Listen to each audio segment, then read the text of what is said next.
Pessoal, estamos aqui ó, na X-Play aqui ó, em frente ao Shopping Vendôme, e vende bike elétrica, todos os brinquedos elétricos aqui ó, tá vendo, scooter, e a gente vai entrar lá e vai mostrar um pouquinho da loja para vocês. Ó,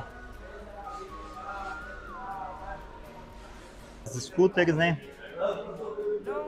E eu vou deixar na descrição aí o site aí e o telefone aí do vendedor aí para vocês entrarem em contato aí, se você quiser um patinete, ó. Os scooters aqui ó, da Foster, ó, muito top, os patinetes.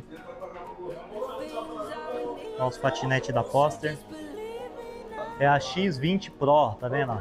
É elétrica, né? E ela tem autonomia aí para 70 km aí, um alcance aí para você curtir aí, ó.